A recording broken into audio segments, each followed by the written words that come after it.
¿Qué tal? ¿Cómo estás? Espero que te encuentres muy bien. Gracias por acompañarme. Te doy la bienvenida.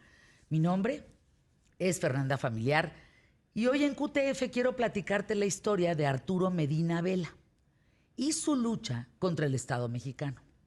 A ver, para empezar recordemos que los derechos humanos son universales, indivisibles e interdependientes. Es decir, que ni el gobierno más poderoso puede violentarlos. Bueno, a menos sea un Maduro o en fin, lo que pasa en Cuba y demás. Todas las personas poseemos estos derechos en principio por el simple hecho de existir. No importa el sexo, nacionalidad, residencia, color, religión, lengua, edad, condición social, cultural o económica. Hay algo que se llama la Declaración Universal de los Derechos Humanos. Y esta fue proclamada por la Asamblea General de las Naciones Unidas en París, 1948, después de la Segunda Guerra Mundial.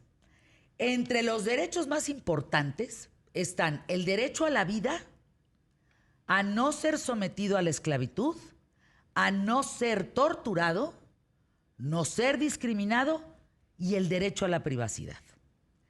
También están los derechos a la presunción de inocencia y a no ser detenido arbitrariamente, que tiene mucho que ver con lo que le ocurrió a este hombre, Arturo Medina Vela, en el año 2011.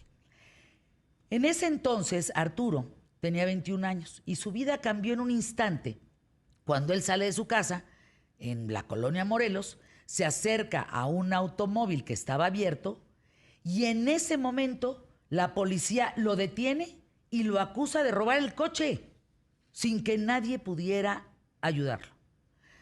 Su madre, Judith, logra localizarlo hasta 12 horas después del incidente. Ella pensaba que ya lo habían matado.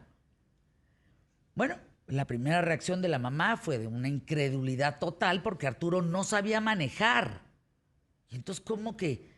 Entonces el Ministerio Público aseguró, no, que el joven andaba empujando el coche para robárselo. Incluso las autoridades le aseguran a la mamá que cuentan con un video en el que su hijo arrastra el vehículo, video que nunca le mostraron ni a ella ni al defensor de oficio. No obstante, el Ministerio Público se da cuenta de que Arturo apenas se hablaba, lo cual les explica a Judith que Arturo tiene una discapacidad psicosocial e intelectual, señoras y señores. Entonces, cuando Arturo se encuentra presionado o bajo una situación de mucho estrés, Arturo deja de hablar. Y Judith les lleva los documentos médicos que comprueban dicha condición. Bueno, Judith demuestra que Arturo estuvo inscrito en un centro de atención múltiple y que había recibido terapias de neurorehabilitación en una institución pública. Lo que la mamá esperaba, pues es que con esto lo declararan inimputable, porque es una figura jurídica que niega automáticamente la capacidad de defensa al mismo Arturo. Así es que, palabras más sencillas, nunca le permitieron declararse inocente, dar pruebas para su defensa o impugnar los cargos presentados en su contra. Y bueno, al mismo tiempo se le niega el derecho a ser notificado sobre su sentencia, como conocer su condena y el derecho a impugnarla. ¿Se imaginan estar en los zapatos de Arturo por acercarte a un coche? La llamada medida de seguridad fue dictada de manera estereotipada y discriminatoria para supuestamente proteger a la sociedad de la discapacidad psicosocial de Arturo. Imagínense.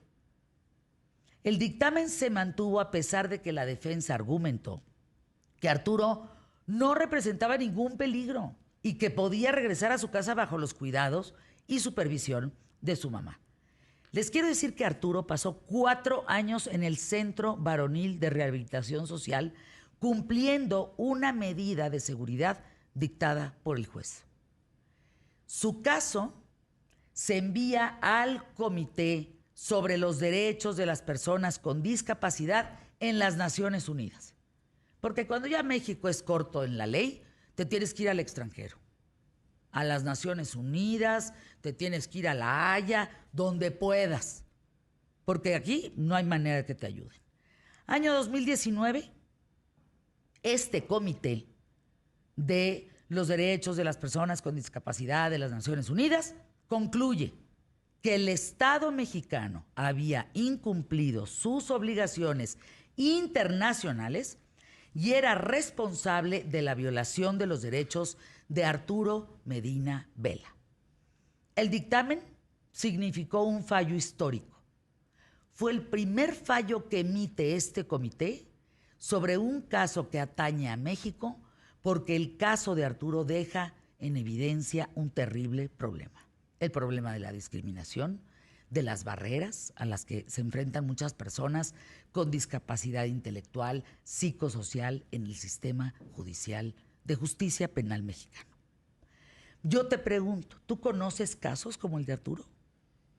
Yo he visitado en su momento Almoloya de Juárez, Almoloyita también, que Almoloya sería el altiplano hoy, Santa Marta, Catitla, y tú ves una cantidad de personas inocentes allá adentro pagando por lo que no tienen que pagar.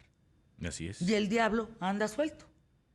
De eso vamos a hablar. De eso vamos a hablar precisamente porque este caso, incluso cuando dio este fallo, tuvimos aquí todo este tema, fue hace 2 años exactamente. De eso vamos a hablar el día de hoy. Quédense con nosotros hasta la 1 de la tarde. Gonzalo Oliveros, ¿qué más? Tenemos, vamos a hablar también de el primer noticiario inclusivo en México también. Ándale, claro. Eso precisamente. Porque hoy es el día, si no estamos equivocados.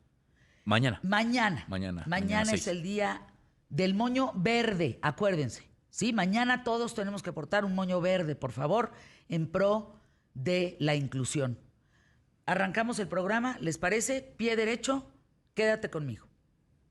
Empezamos.